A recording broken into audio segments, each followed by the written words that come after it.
السلام علیکم ورحمۃ اللہ وبرکاتہ۔ الحمد للہ رب العالمین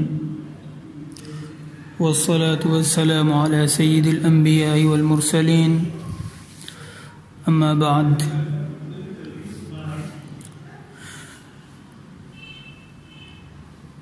یا ایہا الناس اتقوا ربکم الذی خلقکم من نفس واحدہ وخلق منها زوجها وبث منهما رجالا كثيرا ونساء واتقوا الله الذي تساءلون به والأرحام إن الله كان عليكم رقيبا صدق الله العلي العظيم۔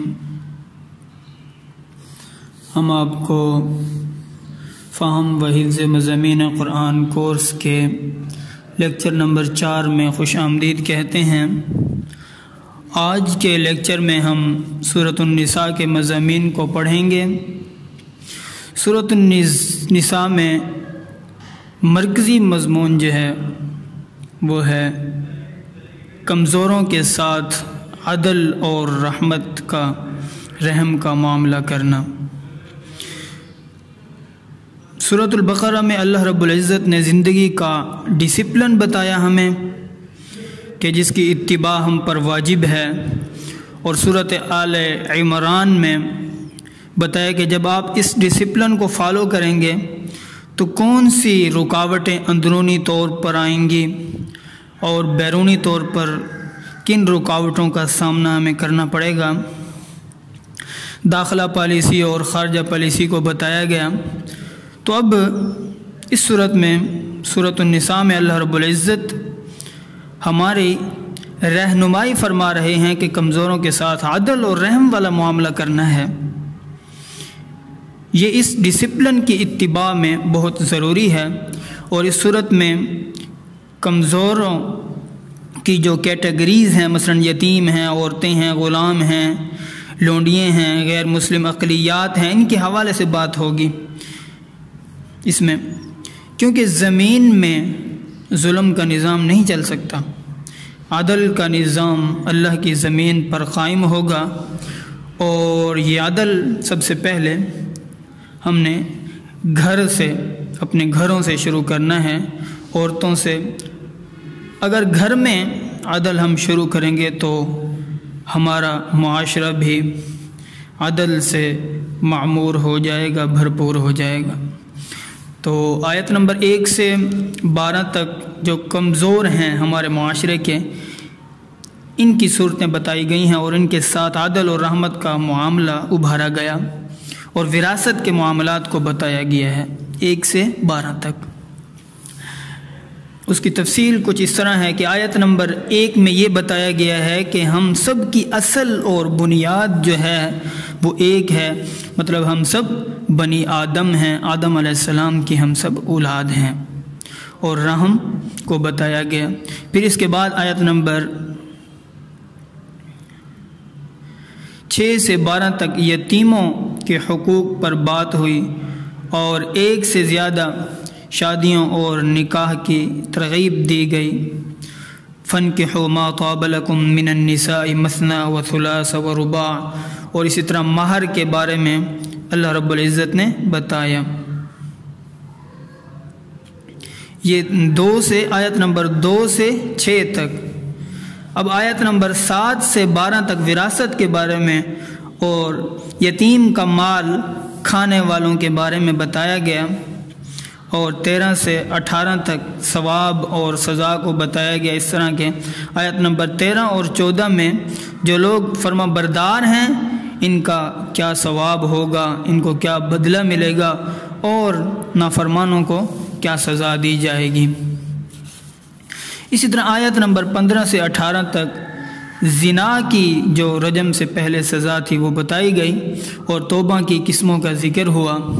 پھر اس کے بعد آیت نمبر 19 سے آیت نمبر 25 تک حقوق پر بات اس طرح کی کہ عورتوں کے حقوق اور ان کے محرم جو ہیں ان کے بارے میں بتایا گیا، اور آزاد مرد کا لونڈی کے ساتھ نکاح کا جو مسئلہ ہے اس کو ذکر کیا گیا۔ آیت نمبر 26 سے 28 تک اللہ تعالیٰ کی نعمتوں کا تذکرہ ہے، اور 29 سے 30 تک مسلمانوں کے مال اور جان کی امان کا بیان ہے، اور 31 سے 33 تک کبیرہ گناہوں سے بچنے والوں کو ثواب اور اجر جو ملے گا اس کا بیان ہے، اور صرف امیدوں پر بھروسہ کرنے اور کچھ نہ کرنے سے منع کیا گیا ہے کہ امیدوں پر بھروسہ کر کے بیٹھ جائیں، امیدیں لگا کر بیٹھ جائیں اور تعطل کا شکار ہو جائیں، کچھ نہ کریں، اس سے منع کیا گیا ہے۔ آیت نمبر 34 سے 36 تک فیملی کے احکامات کا بیان ہے کہ ان کے ساتھ بھی عدل سے پیش آنا چاہیے۔ آیت نمبر 37 سے 42 تک بخیل لوگوں کی اللہ رب العزت نے مذمت کی ہے، اور ریاکار لوگوں کی مذمت اور ان کو وعید کی گئی ہے، اور ان کو بھی عدل کا حکم کیا گیا ہے۔ آیت نمبر 43 میں نماز کی شرائط کا بیان ہے، اور آیت نمبر 44 سے 57 تک یہود کی قباحتوں کا بیان ہے اور ثواب اور سزاؤں کو بیان کیا گیا ہے۔ آیت نمبر 58 اور 59 میں امانت میں خیانت نہ کرنا اور عدل کا حکم کرنا، دوسروں کو بھی اس کا بیان ہے۔ آیت نمبر 60 سے 104 تک اس کا بیان ہے کہ قتال اور جنگ یہ کمزوروں کے حقوق کے تحفظ کے لیے لڑی جاتی ہے، اس کا بیان ہے۔ اقتدار اور اپنی ذات یا اپنی بڑائی کے لیے نہیں، بلکہ کمزور لوگوں کے حقوق کے تحفظ کے لیے یہ جنگیں لڑی جاتی ہیں، اس کی ڈیٹیلز ہیں اس میں۔ تفسیر اس کی یوں ہے کہ 60 سے لے کر 68 تک منافقین کی سوچ اور ان کے گمان کا بیان ہے، اور ان کے مواقف کا بیان ہے۔ یہ مواقف، اس کو ذرا سمجھیں، یہ موقف کی جمع ہے، اور موقف ٹھہرنے کی جگہ کو کہتے ہیں، جہاں پر سوچ جا کر ٹھہر جائے، موقف، اس کو موقف کہتے ہیں۔ ان منافقین کی سوچ کہاں جا کر ٹھہری تھی، ان کا موقف کیا تھا، اس کو بیان کیا گیا ہے۔ اور آیت نمبر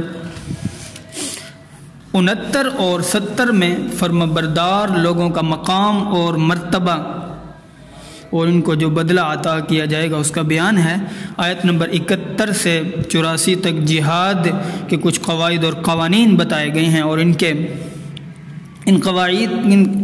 قواعد اور قوانین کے بارے میں منافقین کا جو موقف تھا وہ بتایا گیا ہے۔ آیت نمبر 85 اور 86 میں اچھی اور بری سفارش اور سلام کے جواب دینے کا حکم ہے۔ آیت نمبر 87 سے آیت نمبر 91 تک منافقین کے ساتھ کیسا معاملہ کیا جائے اس کو بیان کیا گیا ہے۔ آیت نمبر 92 اور 93 میں قتل عمد اور قتل خطا کا بیان ہے۔